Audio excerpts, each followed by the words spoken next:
बंधु एक बात याद रखेंगे हमारी, कि जीवन में एक बार तो ऐसा समय आएगा सबके कि जब आप टूट जाओगे, सब विपरीत हो जाएगा आपके, आपकी पत्नी, आपके बच्चे, आपका परिवार, आपके माता पिता, आपके भाई बंधु, आपके सखा, सब आपके विपरीत।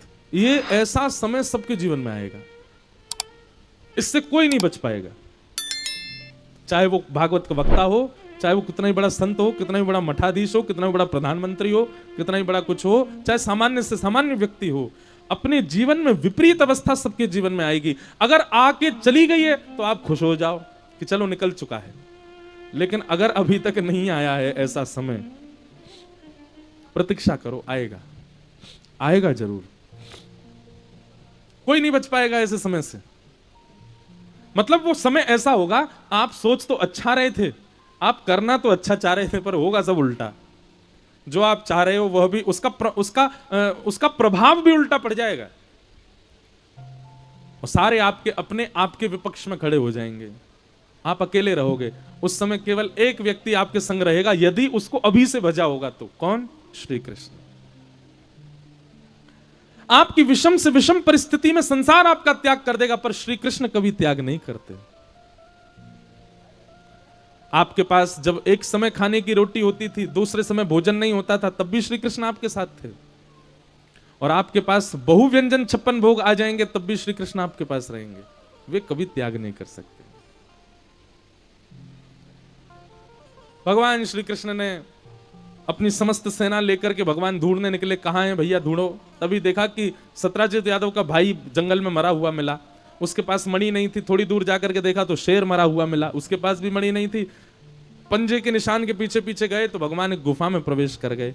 वहीं अंदर मणि रखी थी। ठाकुर जी ने मणि को जैसे उठाया, एक भालू ने भगवान के ऊपर आक्रमण किया।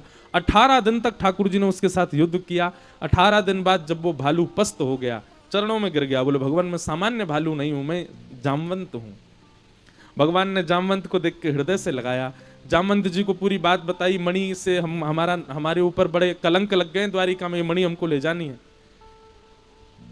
और गवाही के रूप में आप हमारे साथ चलो। जामवंत जी बोले भगवान मैं नहीं जाऊंगा, मैं किसी और को भेजूंगा। बोले किसको? बोले हाथ आगे करो। हाथ आगे किया और जामवंत जी ने अपनी पुत्री जामवती का हाथ भगवान के हाथ में दिया और कहा नाथ मेरी पुत्री अब सदा आपके पास ही रहे, आप इसका पाणी ग्रहण स्वीकार करो। भगवान बोले एक कलंक घटेगा, दूसरा लग जाएगा कि भालू की बेटी से ब्याह किया। जामवंत जी बोले भगवान ये मर्यादा पुरुषोत्तम नहीं हो आप, मर्यादा पुरुषोत्तम आप त्रेता में थे, द्वापर में तो आप लीला पुरुषोत्तम हो, आप लीला प्रधान हो, इसलिए मेरी पुत्री को स्वीकार करो। और भगवान ने दूसरा विवाह जामवती के साथ किया। बोलो जामवती रमण भगवान की जय। तीसरा विवाह भगवान ने आकर के मणि दिखा दी, जामवती ने गवाही दे दी। तो जिसकी वो मणि थी सत्राजित यादव, अब लोग उसको गालियां देने लगे, तेने भगवान के ऊपर कलंक लगाया, तुझे शर्म नहीं आई? उसने कलंक से बचने के लिए विचार किया मैं क्या करूं, तो उसने अपनी पुत्री सत्यभामा का विवाह भगवान से कर दिया। तो तीसरा विवाह भगवान का हुआ सत्यभामा के साथ। बोलो सत्यभामा रमण भगवान की जय। और चौथा विवाह हुआ है हमारी ब्रज की रस रानी श्री यमुना महारानी के साथ। बोलो यमुना रमण भगवान की, कालिंदी रमण भगवान की। इस प्रकार भगवान के 8 मुख्य विवाह हुए। भौमासुर नाम के एक राक्षस था, उसके यहाँ 16,100 राजकुमारियां बंधी थीं। भगवान ने जाकर के उनको मुक्त कराया, उनको आज्ञा की कि आप सब अपने घर जाओ। पर 16,100 राजकुमारियों ने एक साथ भगवान से प्रार्थना की भूयात पतिर्मे मह्यम, आप ही हमारे पति बन जाओ। हमको कोई और स्वीकार करे ना करे, इससे बढ़िया अच्छा है कि आप ही हमें स्वीकार कर लो। भगवान ने 16,100 राजकुमारियों को स्वीकार किया और एक साथ सबसे विवाह किया। 16,108 भगवान के विवाह हुए। पूरी द्वारिका नगरी में आनंद होने लगा।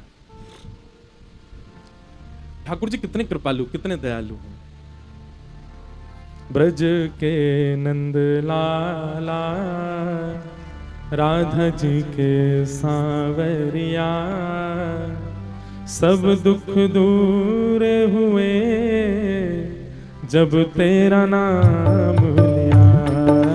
ब्रज के नंद लाला राधा जी के सांवरिया, सब दुख दूर से जब तेरा नाम लिया। ओ ब्रज के नंद लाला राधा जी के सांवरिया सब दुख दूर हुए जब तेरा नाम लिया। करताल बजा के गाओ। राधा जी के सांवरिया सब दुख दूर हुए जब तेरा नाम लिया। ओ सब दुख दूर हुए जब तेरा नाम लिया। सब दुख दूर हुए जब तेरा। श्री राधा रमण लाल की।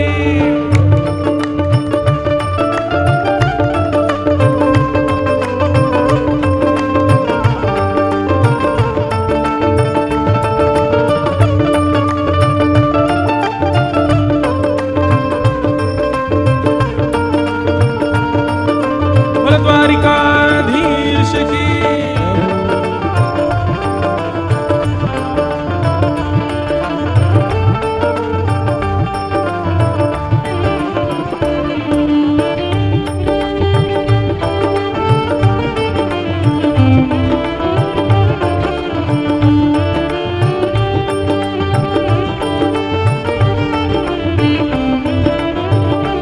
गाओ सब लोग।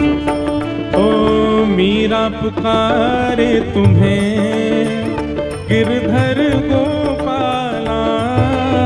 मीरा पुकारे तुम्हें गिरधर गोपाला। मीरा पुकारे तुम्हें गिरधर गोपाला।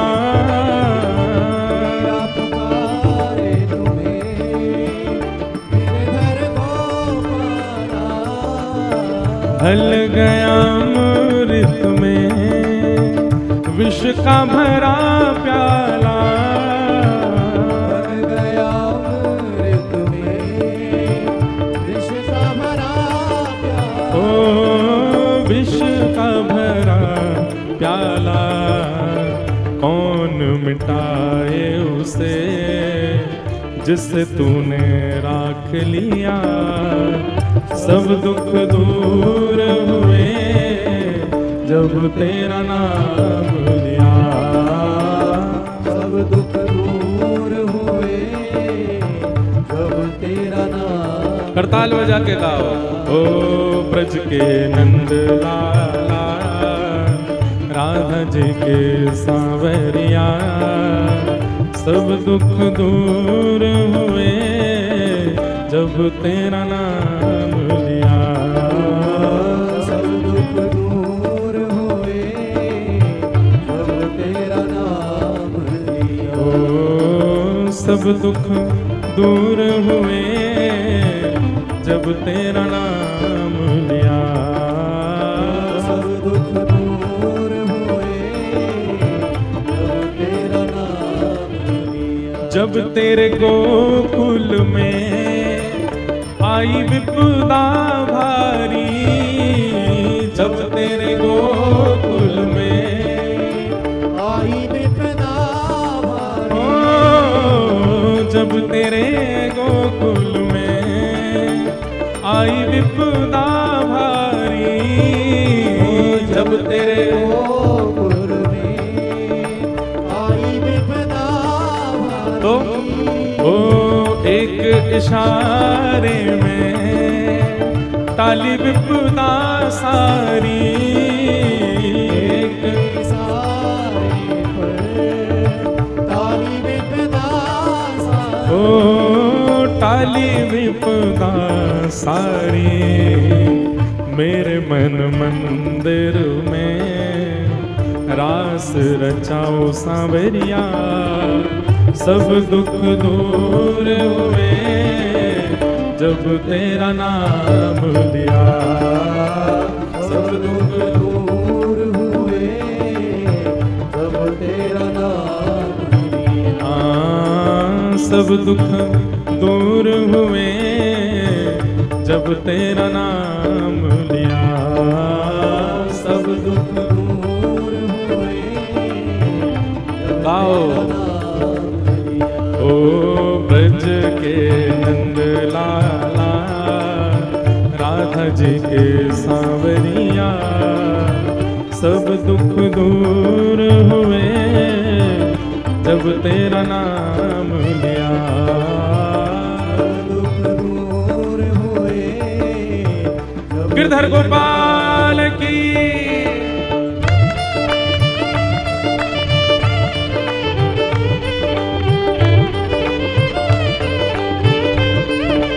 श्री गिरिराज धरने की।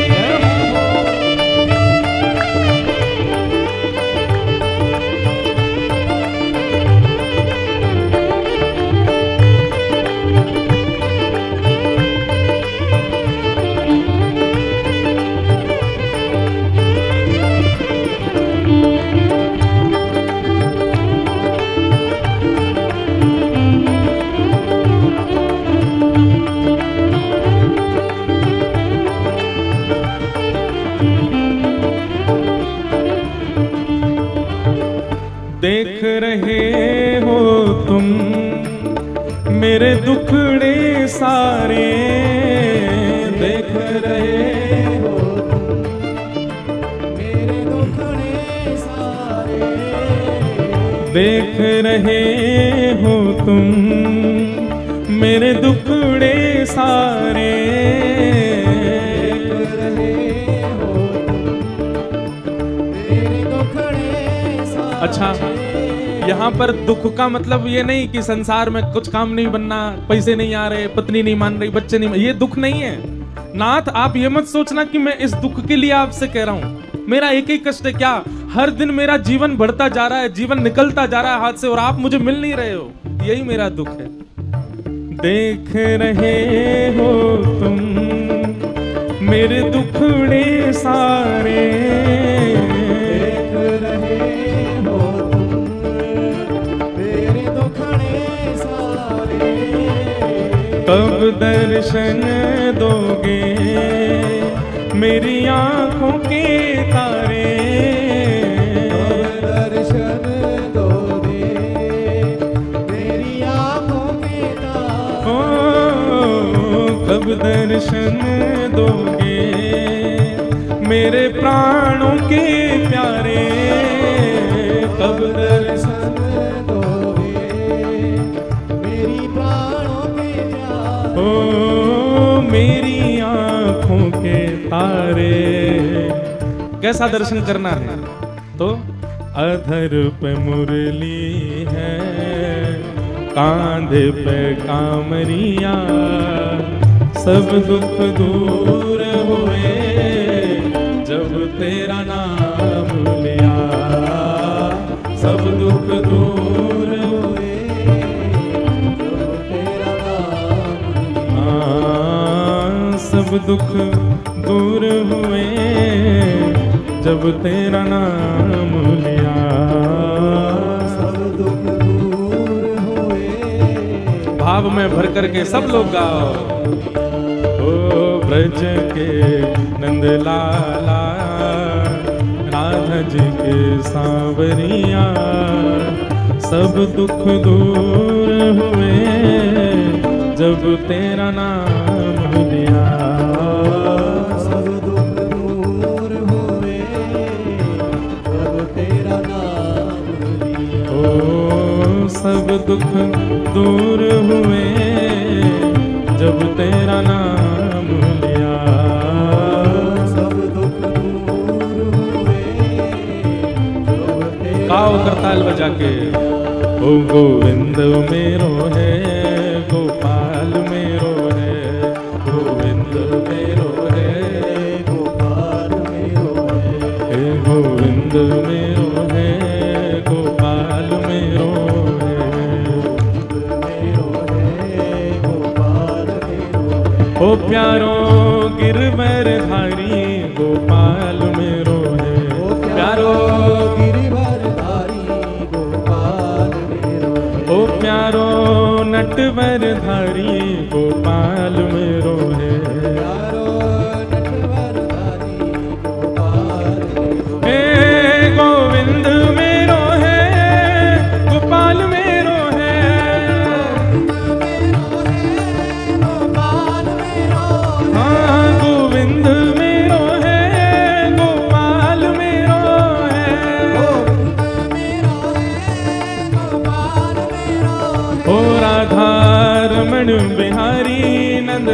गोपाल मेरो है।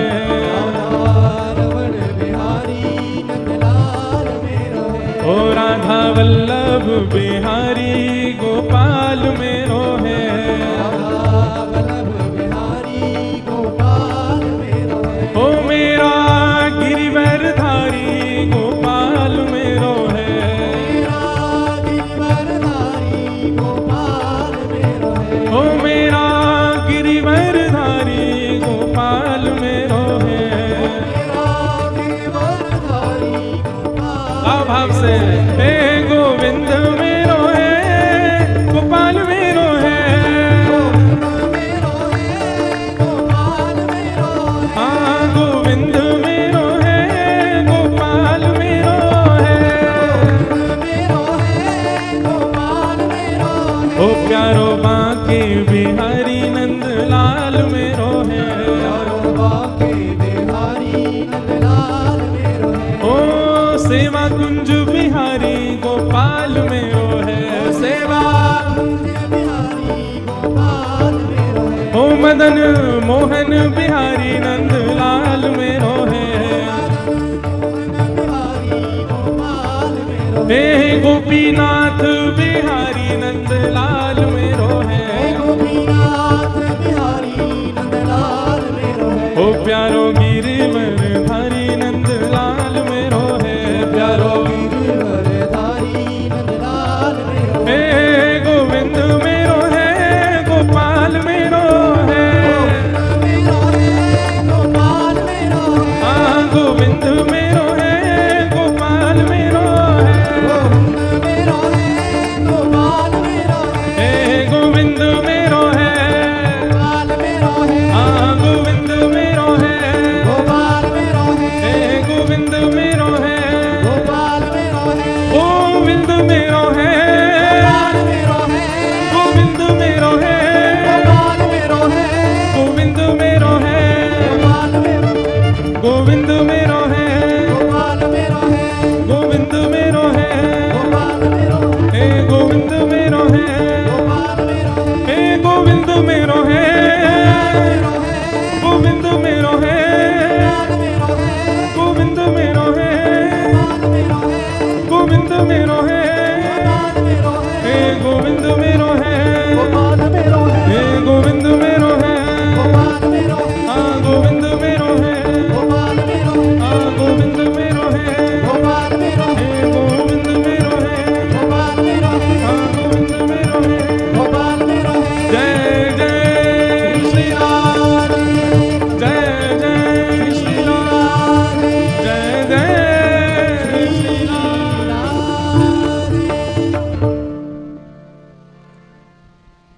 देख रहे हो तुम मेरे दुखड़े सारे। देख रहे हो तुम गाओ सब लोग। मेरे दुखड़े सारे। कब दर्शन दोगे मेरी आंखों के तारे।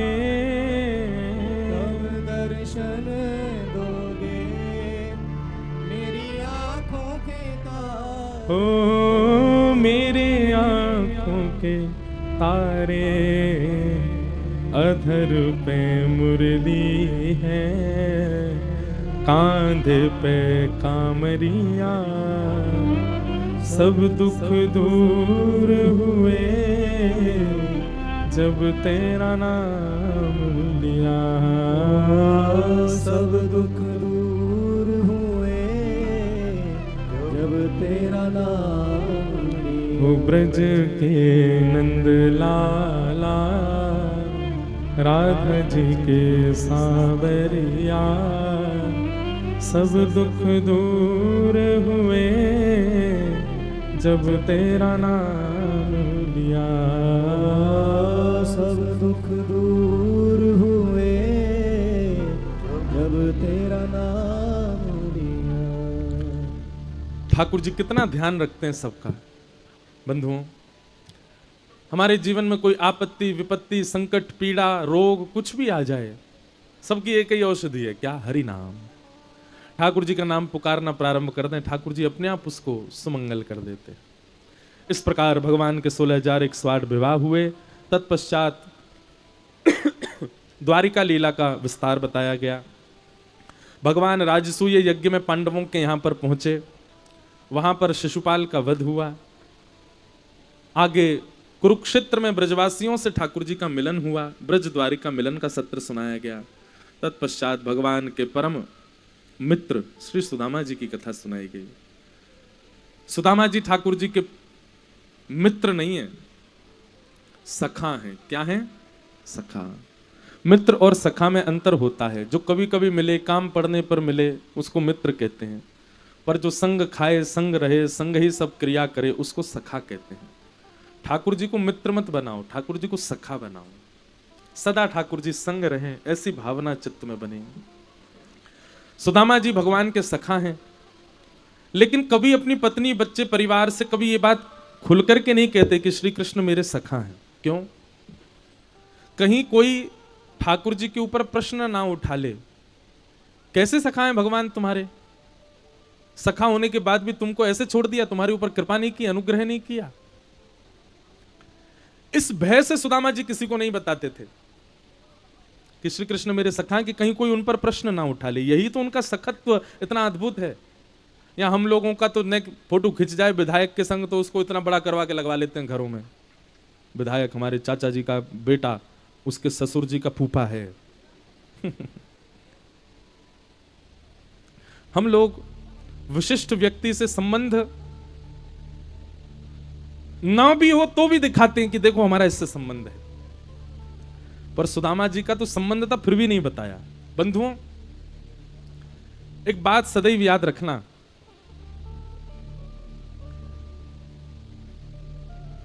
धन और विद्या जितनी बांटोगे उतनी बढ़ेगी, भजन और प्रेम जितना गोपनीय रखोगे उतना बढ़ेगा।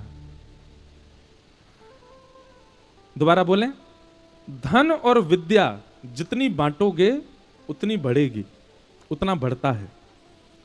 और भजन और प्रेम, इसको जितना गोपनीय रखोगे, जितना छुपाओगे उतना बढ़ेगा। भजन और प्रेम को अगर आपने पर्दे में नहीं किया, उसका प्रस्तुतिकरण कर दिया, तो भजन और प्रेम घट जाएगा। प्रेम का ढिंडोरा पीट दो, प्रेम का ढिंडोरा पीटोगे, आपका प्रेम नष्ट होगा। चाहे वो संसार से हो, चाहे वो ठाकुर जी से हो। संसार से प्रेम नहीं होता, संसार से प्यार होता है। क्या होता है? प्यार। प्रेम तो निष्काम होता है, प्रेम तो अत्यंत स्वच्छ होता है, वो केवल ठाकुर जी से होता है।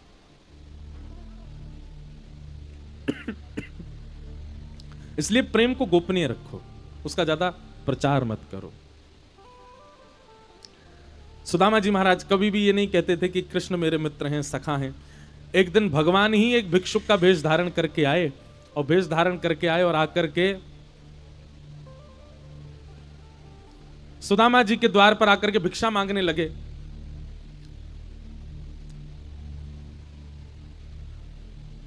सुदामा जी की पत्नी सुशीला जैसे ही बाहर आई, आकर के कहा कि भगवान आप गलत स्थान पर आ गए हो, हमारे यहां भिक्षा देने के लिए कुछ नहीं है। तो वो भिक्षुक और कोई नहीं थे, ठाकुर जी थे। जोर से हंसने लगे, बोले कैसी बात कर रही हो माता जी, द्वारिकाधीश के सखा हैं आपके पतिदेव, सोने की नगरी में रहने वाले द्वारिकाधीश के सखा के पास इतनी भिक्षा नहीं कि एक भिक्षुक को दे दे।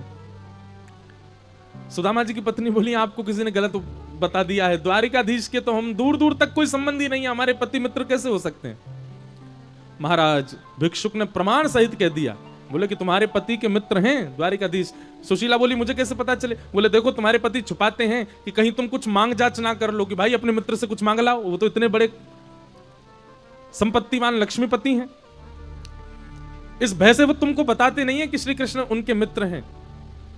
बाकी हम आपको एक उपाय बता रहे हैं, आप अपने पतिदेव सुदामा जी के पास जाकर के केवल इतना कहना कि क्या कृष्ण आपके बचपन के सखा हैं? यदि वे भजन में बैठे हों, उनके नेत्र खुल जाएं, वो घबरा जाएं, उनकी जीभ लड़खड़ा जाए, तो हमारी बात मान लीजिएगा, हम सत्य बोल रहे हैं। सुशीला ने वैसा ही किया। जैसे ही सुदामा जी भजन में बैठे थे, नेत्र बंद करके स्मरण कर रहे थे, सुशीला ने जाकर के कहा सुनिए, क्या द्वारिकाधीश आपके बचपन के सखा हैं? सुदामा जी ने इस रहस्य को सबसे छुपा करके रखा, लेकिन आज पत्नी ने जब ये बात कही सुदामा जी के हाथ से माला छूट गई, आंखें खुल गई, घबरा गए, नेत्रों में आंसू आ गए। बोले नहीं नहीं, किसी ने गलत जानकारी दी, ऐसा कुछ नहीं। तो बोले गलत जानकारी है तो इतने घबरा क्यों गए यार, ये माला क्यों छूट गई आपके हाथ से? 10 दिन पहले हमारा बालक गिर गया था, वो जानकारी जब मैंने आपके भजन के समय दी, आपके नेत्र नहीं खुले। आप भजन करते रहे और मुझे इशारा करते रहे कि संभालो उसको। बालक को चोट लग गई तब आपको कोई प्रभाव नहीं पड़ा, लेकिन मैंने कहा कृष्ण बचपन के सिखाए तो माला छूट गई हाथ से, नेत्र खुल गए, आपके नेत्रों में अश्रु भरा है। आपको मेरी सौगंध है, छुपाइए मत, झूठ मत बोलिए, सत्य बताइए, श्री कृष्ण से आपका क्या संबंध? सुदामा जी के नेत्रों से अश्रु गिरने लगे। देवी, कहीं कोई मेरे मित्र पर प्रश्न ना उठा ले कि उसका मित्र में सुदामा इतना दीन, श्री कृष्ण का मित्र होने के बाद भी इतना दीन, इतना दैन्य, इतना निर्धन, कहीं कोई मेरे कृष्ण मित्र पर प्रश्न ना उठाए। इसलिए मैं इसको गोपनीय रखता हूं बात को, मेरे लाला पे कोई प्रश्न नहीं उठावे। कन्हैया मेरो मित्र नहीं है, कन्हैया तो मेरो सखा है, बचपन को सखा। अरे हम तो ऐसे सखाएं देवी कि एक दूसरे के कपड़ा पहन लेते और पूरी लीला सुनाने लगे। गुरुदेव गृह कार्य देते थे करने के लिए, कन्हैया को रोज को नियम मोकू ले जातो और मोकू प्रलोभन देतो। बोले हे सुदामा, मैं तुमको बेर खिलाऊंगा, मैं तुमको बढ़िया बढ़िया फल ला के दूंगा, तू मेरो काम कर दे, तू मेरो गृह कार्य कर दे। पहले देवी अपनो गृह कार्य बाद में कर तो, पहले कन्हैया को गृह कार्य कर तो। जब भी कोई गुरुजी प्रश्न पूछते, कन्हैया को उत्तर नहीं पता होता तो इशारों करके बता तो, बाद में कन्हैया मुंह को हृदय से लगा ले तो, तू हर जगह मेरी रक्षा करे, ऐसो मेरो सखा। विद्यालय पूर्ण भयो तो बहुत रोयो, मुझसे गले लग के इतना रोयो, बोले कि अब सुदामा कब मिलेंगे हम? मैंने की लाला तेरो जब मन करे तब आए जाइयो, पर अब बड़ो व्यस्त है गयो है, द्वारिका को राजा है गयो है, सोने की नगरी में रहवे, अब बाकी व्यस्तता के कारण वो तो आ ना सके। और देवी बढ़िया है ना आ रहे हो, हमारे घर में व्यवस्था भी तो नहीं, कहां बैठाएंगे, कछु खिलावे को भी नहीं है। अगर आ गए हो और कन्हैया अकेले तो आवे ना, वाकिसन कितनी सेना चले, हम तो कोई को मुंह भी नहीं दिखा पाएंगे यदि कन्हैया आ गए हो। मैं तो रोज प्रार्थना करूं, अरे कन्हैया तू जाए प्रसन्न रहे, आ मत जाइयो, कभी आ गए हो तो हम बाकी मेहमान नवाजी ना कर पाएंगे। मेरो बचपन को सखा है कन्हैया देवी, पर मैं अपने लाला को रोज याद करूं। नेत्र बंद करके भागवत जी में श्री सुदामा जी का भाव बताया, अयम ही परमो लाभो उत्तम श्लोक दर्शन। बंधुओं, सुदामा जी से एक चीज सीखो, हम तिलक लगा करके, वैष्णव बन करके, कंठीमाला पहन के, एकादशी करके भी ठाकुर जी पे एहसान करते हैं। इतनी एकादशी करी ठाकुर जी, फिर भी मेरे जीवन में कष्ट दे दिया आपने। बिना तिलक निकाले कभी निकला नहीं मैं अपने घर से, आप फिर भी मेरे साथ इतना बुरा कर रहे हो। नित्य आपका नाम जप करता हूं, फिर भी आपको मुझ पर दया नहीं आती है। और एक सुदामा जी हैं, वे जब चाहें जितना चाहें ठाकुर जी से जाके मांग सकते हैं, पर उनकी मित्रता, उनका सखत्व इतना चरम सीमा पर पहुंच चुका है, इतनी चरमोत्कृष्ट स्थिति में आ चुका है, कभी उनके मन में भाव नहीं आता कि मैं श्री कृष्ण से कुछ मांगूं। अरे सखत्व में मांगा नहीं जाता, सखत्व में तो दिया जाता है, और दूं में कैसे, मेरे पर देने को कुछ है नहीं। इसलिए मैं तो देवी यहीं बैठे बैठे रोज आशीर्वाद देता हूं कि कन्हैया तू जहां भी है प्रसन्न रहे, तो पे कभी कोई आंच नहीं आवे। बंधुओं, प्रेम का मतलब मिलन नहीं होता, प्रेम का मतलब प्रेमी का दिख जाना नहीं होता, प्रेम का मतलब प्रेमी से सामने बैठकर के बातें करना नहीं होता। प्रेम का मतलब प्रेम होता है, वो चाहे जहां है, जैसा है, सन्मुख नहीं है तो भी उससे वार्ता होती है, वो सामने नहीं है फिर भी वो दिखता है, वो मिलता नहीं है फिर भी रोज हृदय से लगता है, वो प्रेम है। हम सीधी बात एक कहते हैं बंधुओं, प्रेम में कभी कोई मांग नहीं होती, प्रेम तो स्वच्छंद प्रेम होता है। जिस प्रेम में मांग लिया जाता हो, जिस प्रेम में कुछ इच्छा मन में आ जाती हो, समझ जाना प्रेम नष्ट हो गया।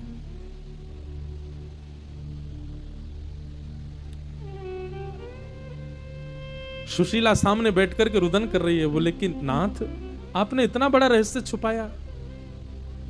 अरे आप यदि श्री कृष्ण से कुछ मांग भी लेंगे तो आपके बच्चे भूखे तो नहीं सोएंगे, आपकी पत्नी एक ही साड़ी 5-5 दिन तक तो नहीं पहनेगी, फटे हुए वस्त्रों में आप तो नहीं रहोगे, कम से कम इतना ही मिल जाए कि हम लोग 2 समय चैन से भोजन कर सकें। सुदामा जी तुरंत क्रोध में भर गए। देवी, सोचना भी मत कि मैं कृष्ण से कुछ मांगूं। मेरो लाला है, मेरो सखा है, मैं वासे कभी कछु ना मांग सकूं। और सुनो, आज के बाद कभी ये चर्चा नहीं होगी, बस अपने चित्त में रखना इस बात को। एक दिन की बात, बालक 2 दिन से भूखे थे, सुदामा जी के घर में कोई सामग्री नहीं थी, और सुदामा जी का स्वभाव था वो मांगने किसी से जाते नहीं थे। कोई अपने आप दे जाए तो बात अलग है। बच्चे रोते रोते घर आए और रुदन करते हुए कहने लगे, मां 2 दिन से कुछ नहीं पाया, बहुत भूख लगी है, कुछ दो ना। सुदामा जी तुरंत बालक, इधर आओ, दोनों आओ। और आलू जैसे दिखने वाले पत्थरों को पानी भर के पतीले में उसमें धर देते हैं, नीचे अग्नि लगा देते हैं। दोनों बच्चों को देखो, आलू अभी उबल रहे हैं, जैसे उबल जाएंगे तुमको पवाऊंगा। हाँ, बच्चे नाचने लग जाते हैं, उछल उछल करके पिताजी के गले से आज हमको आलू खाने को मिलेंगे। अच्छा, जब तक उबल रहे हैं तब तक क्या करोगे? बोले पिताजी आपकी गोद में सर रख के कथा सुनेंगे। हाँ चलो जल्दी आओ। दोनों बालकों को अपनी गोद में सुला लेते और कथा सुनाते सुनाते सुनाते फिर से बालकों को भूखा ही सुला देते। सुदामा जी के घर में वर्षा यदि हो जाए, नगर में वर्षा हो जाए, तो सुदामा जी के घर में कमर कमर तक जल भर जाता है। और जब तक वो जल निकल नहीं जाता, 4-4 5-5 दिन तक परिवार में सुदामा जी, उनकी पत्नी, बच्चे सोते ही नहीं है। ऐसी स्थिति सुदामा जी की। और ये वो हैं जो भगवान के अति प्रिय सखा हैं। भगवान के बंधुओं, पूरी कृष्ण लीला में केवल 3 सखा रहे हैं, लिख लीजिएगा। पहले उद्धव, दूसरे अर्जुन और तीसरे सुदामा। ब्रजवासियों को आप अलग रखिएगा, वो सखा नहीं है, वो प्रेमी है, आत्मा है भगवान की। लेकिन सखा यदि आप देखेंगे तो भगवान केवल 3 सखा हैं पूरी कृष्ण लीला में, अर्जुन, उद्धव और सुदामा। अर्जुन भी अपनी विपत्तियों का सामना करके राजा बने हैं, उद्धव तो यदुवंशियों के मंत्री हैं, और सुदामा जी की स्थिति आप सुन ही रहे हो। ये 3 सखा। पत्नी ने जैसे ही देखा कि बच्चे आज भी भूखे सो गए, रोक नहीं पाई स्वयं को और सौगंध दे दी, सुदामा जी आपको मेरी और बच्चों की कसम है, आपको सौगंध है, आप अभी द्वारिका जाओ। और मैं नहीं कहती कि आप कुछ मांगने जाओ, आप केवल उनसे मिलने चले जाओ। सुदामा जी नेत्र बंद कर लिए और बोले, देवी मैं सब समझ रहा हूं, तुम मिलने के लिए नहीं भेजना चाह रही हो, तुम इसलिए चाह रही हो मैं जाऊं तो मुझे कृष्ण देख ले और मेरी स्थिति देख करके उसको पता चल जाए कि मेरी हालत क्या है, तुम यही चाहती हो। सुदामा जी की पत्नी बोली, हां मैं यही चाहती हूं, आपको परवाह नहीं है, पर मुझे चिंता है अपने बच्चों की। आप मत देखने जाइए, खुद को दिखा करके आ जाइए एक बार। मैंने सुना है उनकी दृष्टि जिस पर पड़ जाती है वो संपन्न हो जाता है। सुदामा जी बोले, शायद मैं लौट करके कभी नहीं आऊंगा देवी, क्योंकि मुझे संपन्न होने के लिए नहीं जाना कृष्ण के पास, मेरी कामना नहीं है, पर तुमने सौगंध दी है तो मैं जा रहा हूं, लौट के आऊंगा, इसकी उम्मीद मत रखना।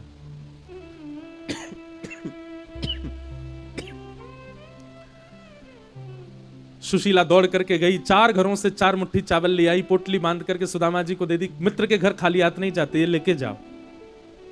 फटी हुई सी पोटली, उसमें 4 घर के चावल। 4, ये चतुराई है सुदामा जी की पत्नी की, एक घर से चावल नहीं लाई है। क्यों? एक घर से एक जैसे चावल होंगे, 4 घर के अलग अलग होंगे तो ठाकुर जी देखते ही समझ जाएंगे। सुदामा जी गए।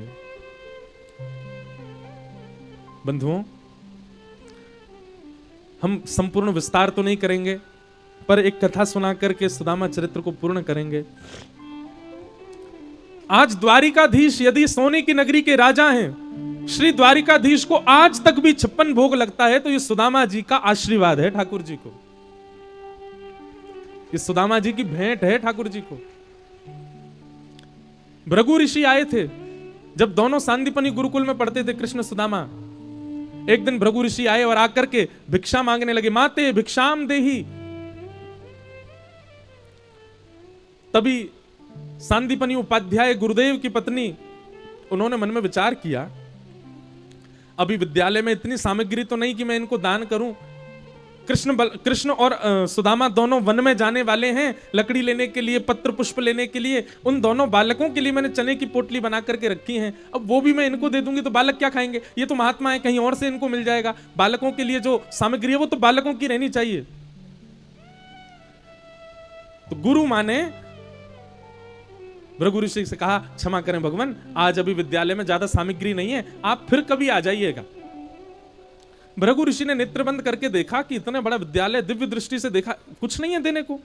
अरे साक्षात भृगु तुम्हारे द्वार पर खड़ा, कुछ देने को नहीं है। तभी दिव्य दृष्टि से उनको वो चने दिखाई दिए।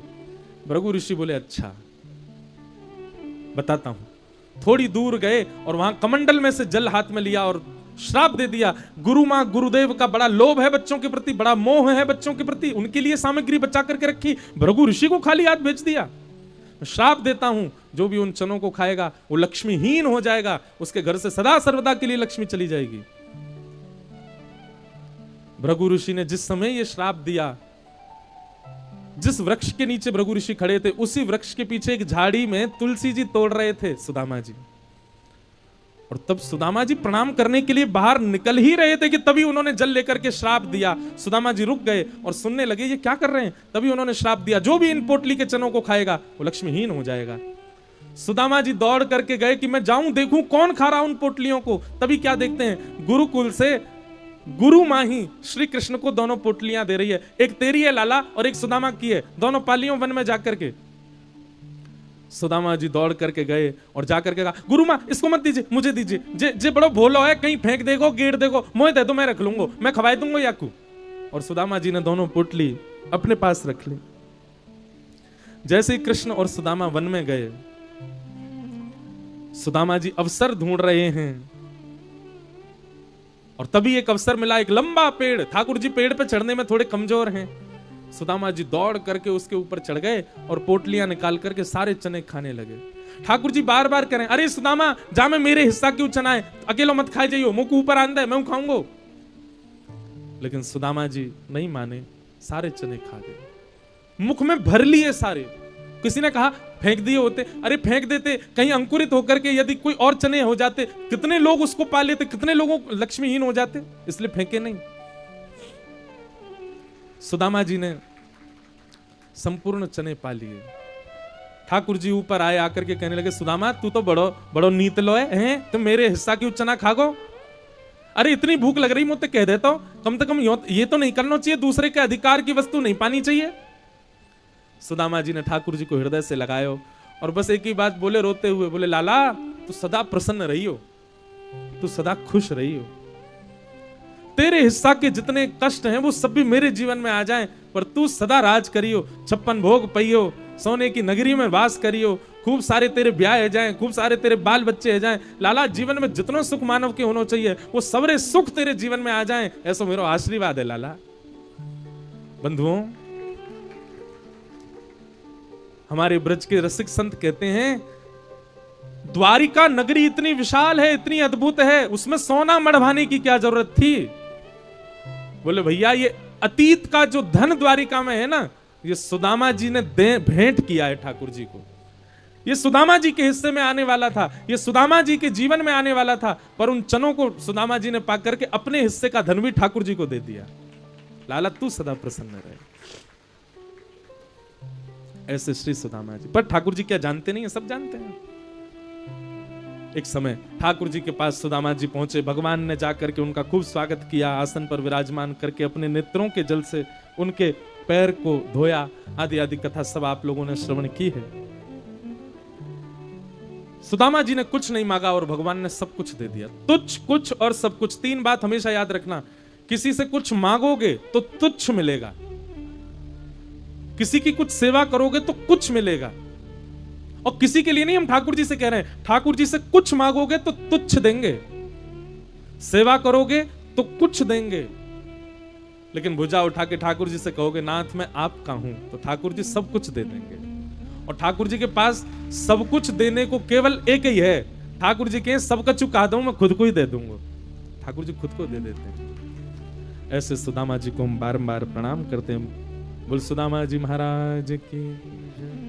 आगे भागवत में यदुवंशियों को श्राप लगा, भगवान के समझाने पर भी यदुवंशी नहीं माने, संतों का अपमान कर दिया, संतों ने श्राप दे दिया, जिसके कारण समस्त यदुवंशियों में युद्ध छिड़ गया और देखते ही देखते समस्त यदुवंश का नाश हो गया। बलराम जी क्षीर सागर में प्रवेश करके अपनी लीला पूरी करके चले गए। बोलो बलराम जी महाराज की।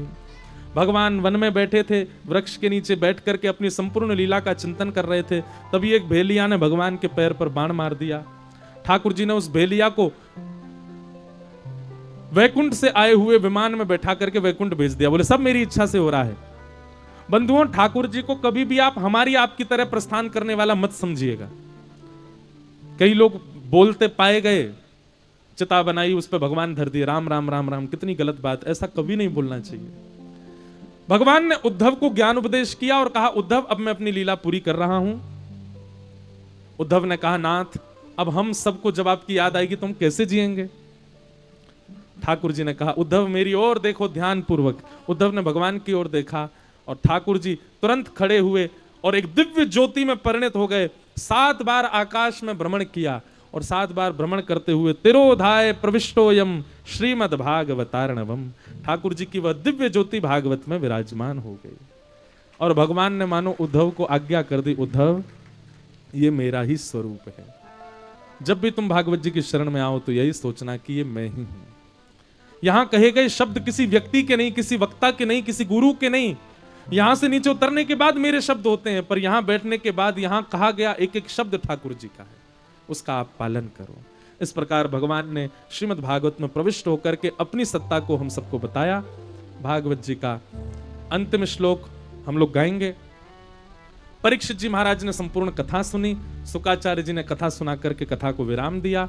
तक्षक सर्प ने आकर के परीक्षित जी का स्पर्श किया और 5 भौतिक देह त्याग करके परीक्षित वैकुंठ को प्रस्थान कर गए। बोलो परीक्षित जी महाराज की, श्री सुखदेव जी महाराज की, भागवत महापुराण की जय। जय श्री राधे, जय जय श्री राधे, जय जय श्री राधे। भागवत जी का अंतिम श्लोक, सब लोग बैठ जाओ, जितने भी लोग खड़े हैं वो भी बैठ जाओ और सब लोग ध्यान पूर्वक शुद्धता से मेरे साथ में सब लोग गाइए। नाम संकीर्तनम यस्य, नाम संकीर्तनम यस्य, सर्व पाप प्रणाशनो, सर्व पाप प्रणाशनो, प्रणामो दुख समनः, प्रणामो दुख समनः, तम नमामि हरिं परम, तम नमामि हरिं परम। 2 बार और बोलेंगे। बहुत ध्यान पूर्वक शांति से एक एक शब्द सुनकर के शुद्ध उच्चारण कीजिए। हाथ जोड़ लीजिए, नेत्र बंद करके शंख चक्र गदा पद्मधारी श्रीमन नारायण का स्मरण कीजिए। सब लोग बोलो नाम संकीर्तनम यस्य, नाम संकीर्तनम यस्य, सर्व पाप प्रणाशनो, सर्व पाप प्रणाशनो, प्रणामो दुख समनः, प्रणामो दुख समनः, तम नमामि हरिं परम, तम नमामि हरिं परम। नाम संकीर्तनम यस्य, नाम संकीर्तनम यस्य, सर्व पाप प्रणाशनो, सर्व पाप प्रणाशनो, प्रणामो दुख समनः, प्रणामो दुख समनः, तम नमामि हरिं परम, तम नमामि हरिं परम। नाम संकीर्तनम यस्य, नाम संकीर्तनम यस्य, सर्व पाप प्रणाशनो, सर्व पाप प्रणाशनो, प्रणामो दुख समनः, प्रणामो दुख समनः, तम नमामि हरिं परम। तम नमामि हरिं। जय जय श्री राधे, श्री वृंदावन बिहारी लाल की जय, श्री राधा रमण लाल की जय, श्री राधा वल्लभ लाल की जय, भागवत महापुराण की जय, श्री सुखदेव जी महाराज की जय, श्री परीक्षित जी महाराज की जय, जगत जननी श्री गंगा मैया की जय, जय जय श्री राधे। राधे। नमः पार्वती पतये हर हर महादेव। जिन भगवान के नाम संकीर्तन गाने से संसार के सारे पाप निवृत्त होते हैं, ऐसे प्रभु के बारंबार नाम को हम प्रणाम करते हैं। कथा का विश्राम है, हमको विलंब भी हो रहा है। हमारे समस्त शुक्ला परिवार को और इस कथा के यजमान निमित्त परिवार को व्यास मंच से बहुत बहुत आशीर्वाद। आप सब ऐसे ही प्रसन्न रहें, आनंद में रहें, ठाकुर जी के रहें।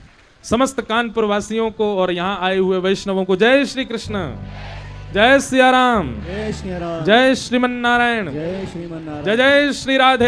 जय श्री राधे। पूछरी के लौटा की हुप हुप प्यारे, क्या बात है वंशी वारे, शाबाश। दो पंक्ति गा करके कथा को विराम देंगे और हमारी एक प्रार्थना और सुनिएगा। अभी हम यहाँ से सीधे गाड़ी में ही बैठेंगे तो आप लोग हमारी चट्टी वट्टी और ये धोती मत खींचा करो, हम गिर जाएंगे, नाक माक टूट जाएगी हमारी। हम दूर से ही हाथ जोड़ लेंगे और बहुत जल्दी कानपुर हम फिर से आएंगे आप सब लोगों के बीच। आप सबको बहुत बहुत जय श्री कृष्ण। इन सप्त दिवस में वाणी से कोई भी अपराध बना हो तो आप सब क्षमा कीजिएगा, हम सबसे क्षमा मांगते हैं। और ऐसे ही वृंदावन से प्रेम करते रहो, ठाकुर जी के बने रहो। और डेली हमारी एक ही आज्ञा है, प्रतिदिन 20 मिनट निकाल करके कथा सुना कीजिए। अगर बहुत व्यस्त हो तो, व्यस्त नहीं हो तो पूरी कथा सुना करो। नित्य सत्संग का नियम बना लीजिए, रोज सुनिए, सोते समय सुनो, उठते समय सुनो, बैठते समय सुनो, कभी भी सुनो, पर 20 मिनट आपको सत्संग सुनना ही सुनना है। ये आप लोग नियम बना लीजिए, हमारी आपसे प्रार्थना है।